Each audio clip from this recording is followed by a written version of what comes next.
कश्मीर में एक चरारे शरीफ की मजार थी जो सैकड़ों साल पुरानी थी, उसे जला के ध्वस्त कर दिया गया और जलाने वाला कश्मीर भाग गया। उसके बारे में कोई नहीं बोलता। सेकुलरिज्म का सूरमा उत्तर से दक्षिण तक चुप बने रहते हैं। हमारे दिल में उसके लिए भी तक हिंदू मुस्लिम के लिए हमारे ऊपर आरोप लगाते हो। ये शिया सुन्नी के बीच में जो होता था वो भी शांतिपूर्वक हमारे दौर में हुआ। कश्मीर हो या देश का कोई और हिस्सा हो। बहुत बताया जाता है कि जम्मू कश्मीर सूफी का बहुत बड़ा सेंटर था। मैं पूछना चाहता हूं कि विगत 30 वर्षों से सूफीज्म के 4 बड़े सिलसिले हैं, नक्शबंदी, सोहरावर्दी, चिश्ती और कादरी। एक का भी कोई मरकज बचा हो तो बता दीजिए। कि मुस्लिम समाज के लिए सबसे मुकद्दस मस्जिद हजरत बल पे नवंबर 1993 में आतंकवादियों ने कब्जा कर लिया था। ये वो भी दौर था, मगर इसके बावजूद किसी को उस दौर में खराबी नजर नहीं आती थी। जिस समय आतंकवाद शुरू हुआ था, जस्टिस नीलकंठ गंजू की हत्या उस समय हुई जब श्री राजीव गांधी जी के नेतृत्व में भारत के इतिहास की सबसे मजबूत सरकार थी। वो तो लोगों को याद होगा। मुझे याद है मान्यवर, बचपन में बहुत से लोगों को नहीं याद होगा। वर्ल्ड कप 1983 का जीतने के बाद इंडिया का पहला वनडे इंटरनेशनल कहां हुआ था? 13 अक्टूबर 1983 को श्रीनगर में, भारत और वेस्ट इंडीज के बीच में। और वहां पर भारतीय टीम के खिलाफ नारे, चलिए वो तो अलग है, पाकिस्तान जिंदाबाद के नारे, भारतीय टीम के लोगों के ऊपर चीजें फेंकी गई, पिच खोद दी गई।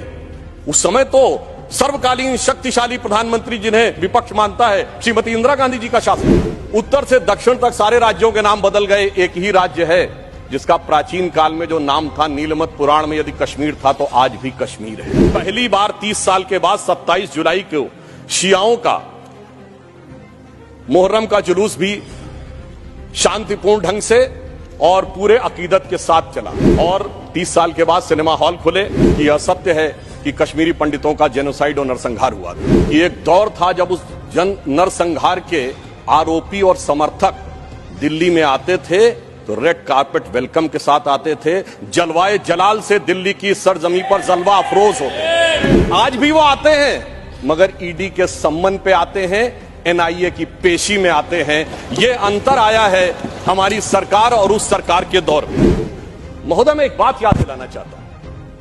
मैं लखनऊ का रहने वाला हूं। वहां भी मैंने बचपन में हिंदू मुस्लिम कॉन्फ्लिक्ट नहीं सुना था, शिया सुन्नी कॉन्फ्लिक्ट सुने थे। इनकी सरकार के समय में शियाओं का जुलूस, मदे साहबा का जुलूस रोक दिया गया था। 22 साल तक रुका रहा। जब हमारी सरकार आई उसके बाद वहां पर शियाओं का मदे साहबा का जुलूस निकलने की स्थिति आई। मैं पूछना चाहता हूं भाई, हिंदू मुस्लिम के लिए हमारे ऊपर आरोप लगाते हो। ये शिया सुन्नी के बीच में जो होता था वो भी शांतिपूर्वक हमारे दौर में हुआ। कश्मीर हो या देश का कोई और हिस्सा हो। यह दर्शाता है कि हमारी सरकार सभी समुदायों को समान रूप से उन्नति का अवसर देती है। और 30 साल के बाद सिनेमा हॉल खुले। आज जब सब कुछ शांतिपूर्ण और सही ढंग से चल रहा है तब यह समस्याएं नजर आती हैं कि आज दुनिया का सबसे ऊंचा पुल जो 1315 मीटर का है वो आज चिनाब नदी के तट के ऊपर बना हुआ है। यह दर्शाता है कि कश्मीर किस नई ऊंचाई की तरफ जा रहा है। महोदय, मैं याद दिलाना चाहता हूं, हमारे बचपन में जिस जमाने में कश्मीर में आतंकवाद फैला था तो हम लोग कहते थे झेलम नदी का प्राचीन वैदिक नाम है वितस्ता और चिनाब का है अक्सिनी। तो हम कहते थे बोध ये विष बीज किसने, अब वितस्ता ने पुकारा, क्यों झुलसता जा रहा कश्मीर नंदन वन हमारा। आज मोदी जी की सरकार आने के बाद हम कह सकते हैं, पर आज दुनिया का सबसे ऊंचा पुल अक्सिनी पर हमारा जो उभरता जा रहा, जो निखरता जा रहा कश्मीर नंदन वन हमारा। अब मैं एक और भी बात यह कहना चाहता हूं कि 21 हाइड्रो पावर प्रोजेक्ट्स भी चल रहे हैं। G20 जिस शानदार तरीके से हुआ वो हम सब ने देखा। परंतु यहां मैं एक बात कहना चाहूंगा कि यह विषय इतना आसान नहीं था जितना समझा जाता है। जिस समय आतंकवाद शुरू हुआ था, जस्टिस नीलकंठ गंजू की हत्या उस समय हुई जब श्री राजीव गांधी जी के नेतृत्व में भारत के इतिहास की सबसे मजबूत सरकार थी। वो तो लोगों को याद होगा। परंतु उसके बाद ऐसा दौर भी आया कि वो सब लोग आरोप से छूट गए। कल माननीय गृह मंत्री जी ने जब लोकसभा में कहा था, कुछ गलतियों के बारे में कहा था, तो वहां पर नेता प्रतिपक्ष ने कहा था कि साहब गलतियां अगर हैं तो इस बारे में चर्चा कर ली जाए। तो मैं सिर्फ यह बताना चाहता हूं कि अगर गलतियों की बात होगी तो बहुत सी ऐसी गलतियां हैं जिन्हें विशेष रूप से ध्यान रखने की आज आवश्यकता है। मैं सिर्फ 1-2-3 तथ्य लोगों के सामने रखना चाहता हूं। जब स्वतंत्रता के उपरांत रियासतों के विलय का महकमा सरदार पटेल के पास था तो केवल कश्मीर नेहरू जी ने अपने पास क्यों रखा था? नंबर 2, 1946 में महाराजा हरि सिंह जी के विरुद्ध विद्रोह के आरोप में जब शेख अब्दुल्ला जेल में बंद थे तो पंडित नेहरू स्वयं उनको छुड़ाने के लिए कश्मीर गए और वो भी गिरफ्तार हो गए। यह बात मौलाना आजाद ने अपनी किताब इंडिया विंस फ्रीडम में लिखी है कि इससे तत्कालीन कांग्रेस नेता बुरी तरीके से हतप्रभ हो गए।